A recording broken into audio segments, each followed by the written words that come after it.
Harvey Dent is Gotham City's district attorney who, due to an accident with a mob boss where he had acid thrown on his face, got half of his face burned. He made his first appearance in the comic books in 1942. And the name Two-Face comes from the fact that he uses a coin to make decisions. And they did not use a full face prosthetic makeup. They used CGI and motion capture dots to create the effect in the film. The creator of this said that he used the scalp prosthetic so that Aaron Eckhart had the vision of what it would be like to be Two-Face, but they did not apply any type of prosthetic to his face, which, unlike the film, is exactly what we are going to be doing in the next step.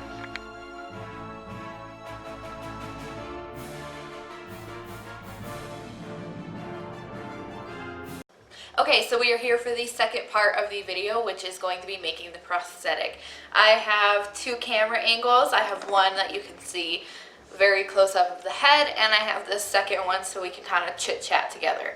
I'm sitting on my kitchen floor in my pajamas because it's just going to be that casual today. Today we are going to be using slip latex and cotton balls to create the prosthetic for this look. Latex is a good thing to make prosthetics with because it's a little bit thicker than regular latex.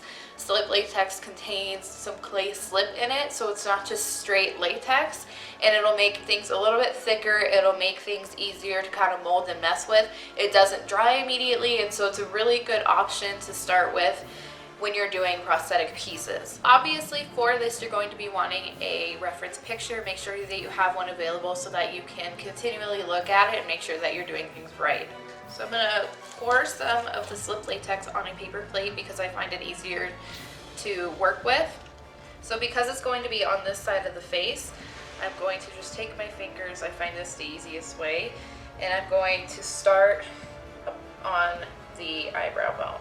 It's easier to put a layer of slip latex down first and then do the cotton and then cover the cotton with more latex. But this just gives the cotton something to stick to.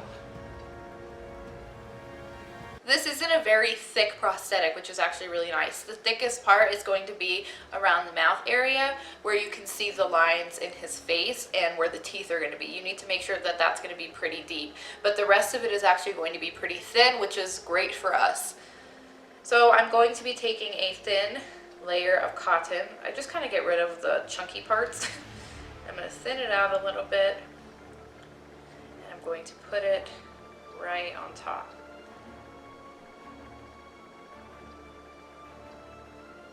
And then I'm going to take my finger with more latex and start covering that. This is really easy to move, but the good thing is we need the texture of these dots right here. Where you see that there's holes, we actually need that for it to look like your skin is burned. Because of the fact that in the reference picture his eye is sunken in, I'm going to create a little bit more depth around the eye of the prosthetic itself. I'm going to build it up around the eye so then that way my eye looks like it's kind of sunk in. So again, you're going to want to put a layer of the latex down first around where you want it to go. So that way the cotton sticks.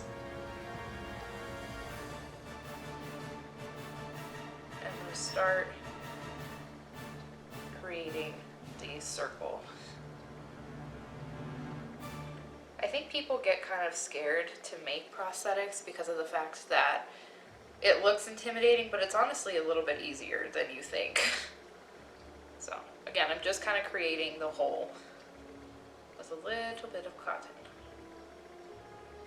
And then again, take your finger and start to go over it.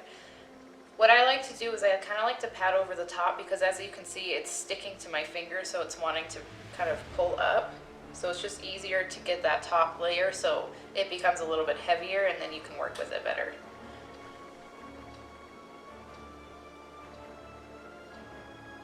So I like to get kind of a lot and really kind of drench it.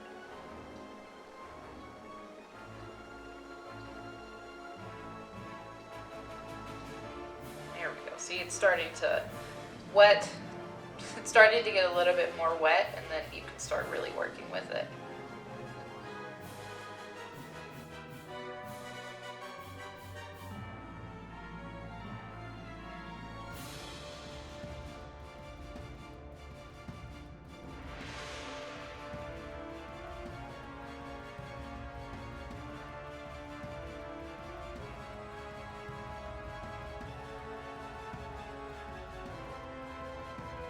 to take some latex on the back of my finger, go underneath it, so that way that part's not too dry with the cotton.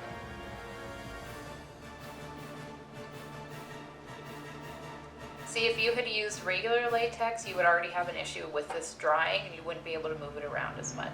It does take a little bit longer to dry, but I honestly feel like that's a positive. Okay, and then I'm going to start pulling it towards the nose a little bit. And just continue on.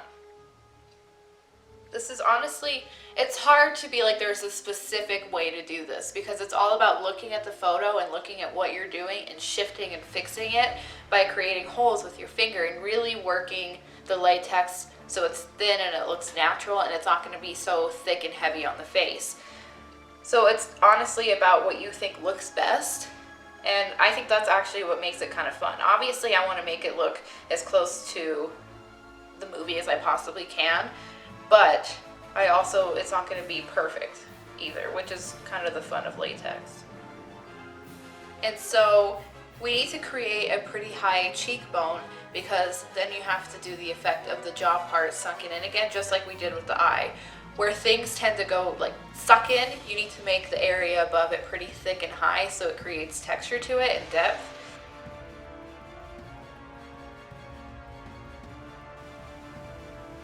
So now you're going to want to start to build up the jaw area. I'm taking the latex and cotton and just again building up the side and the bottom of the jaw.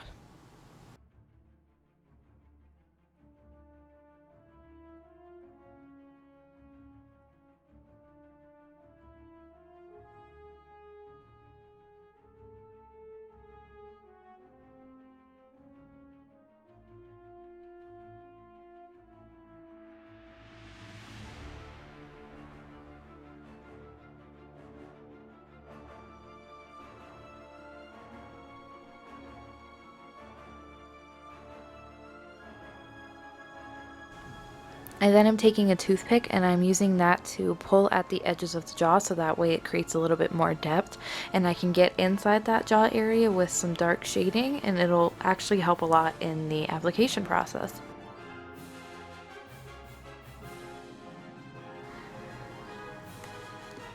I'm taking a broken toothpick and putting that inside that jaw area, that open mouth area, so that way I can apply latex and cotton on top of it and it'll create a kind of sticking out like ligament muscle. It'll look really hard and separated and that's exactly what I want because it kind of creates a little bit more realism to this.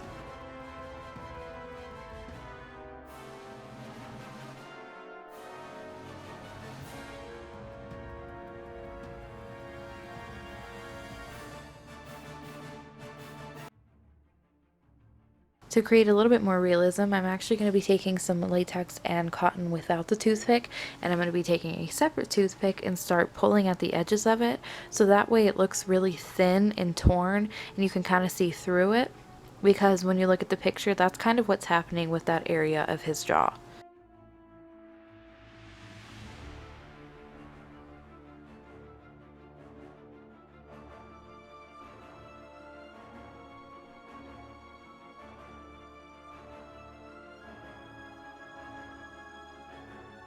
I'm going to continue to build up the chin and the bottom lip with the latex and cotton. I will be taking a toothpick and cutting like a little hole in the jaw or in the bottom of the chin so that way there's like exposed chin.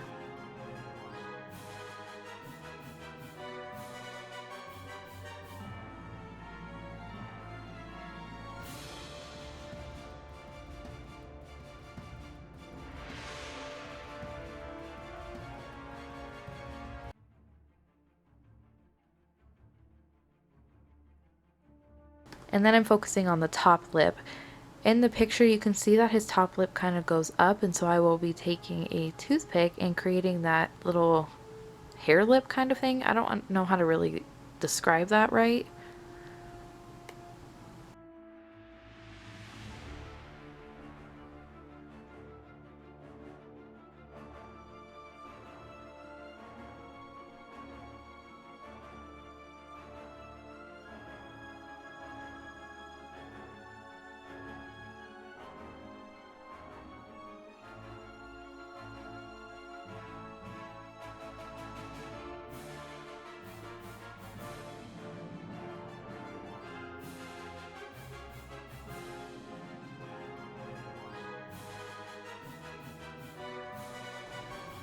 and then just continue to smooth it out, get everything right. I take the toothpick again and kind of pull down because that's where the jaw and the gum line would be, and so I kind of wanted that to be shown in the actual prosthetic.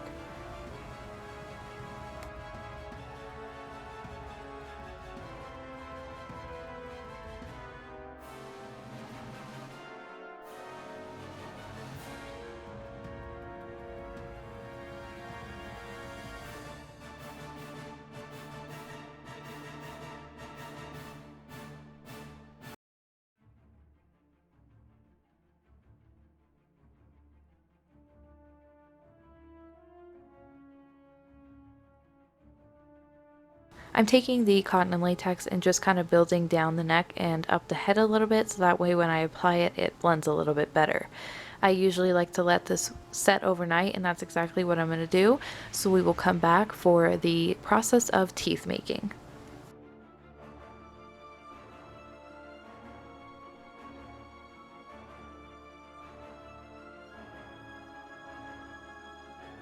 Okay, so we are back and it is completely dried. That is what it looks like right now.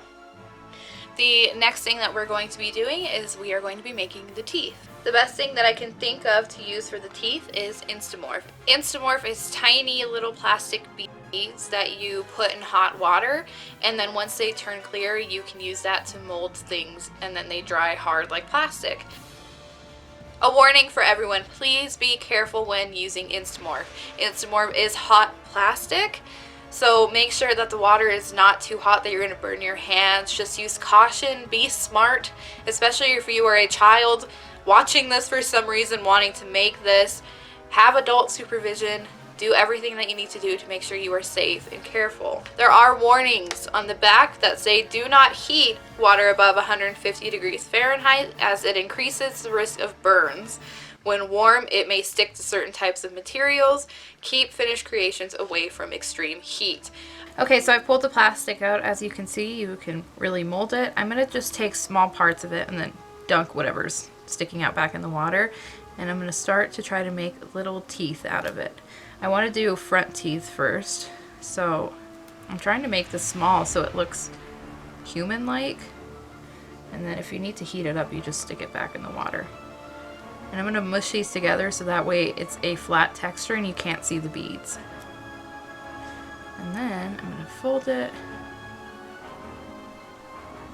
And it's honestly all about just working with it until you think it looks right.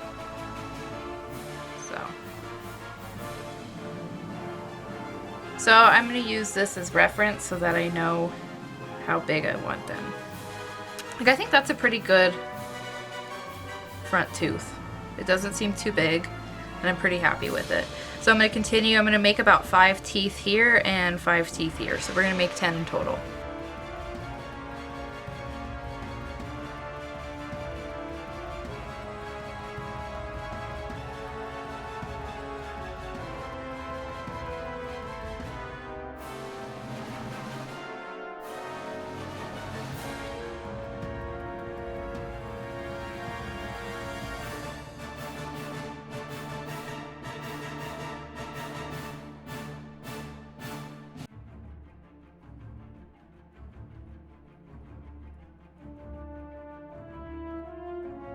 I honestly think it's time to remove this puppy and start the application process.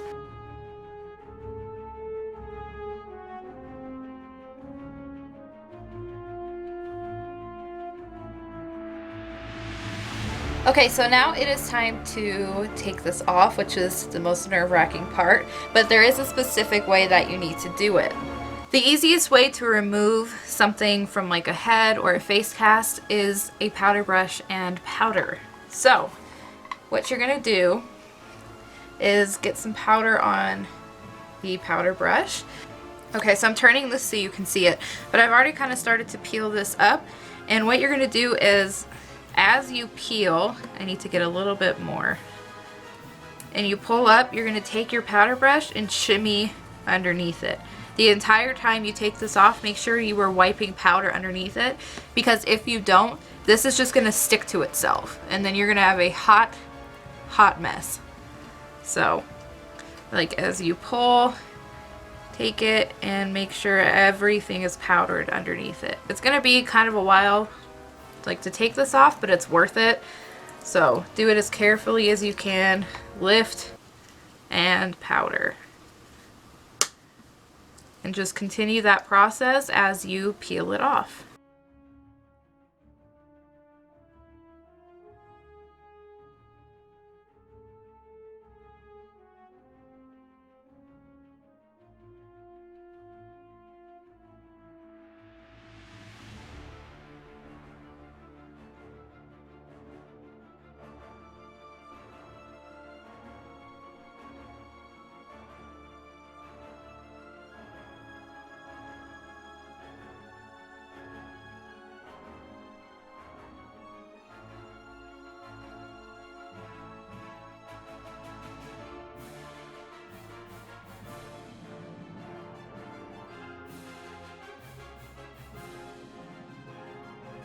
Okay, so it is off, and what I'm gonna go ahead and do is just powder the piece again. Just make sure that there's no chance of it sticking.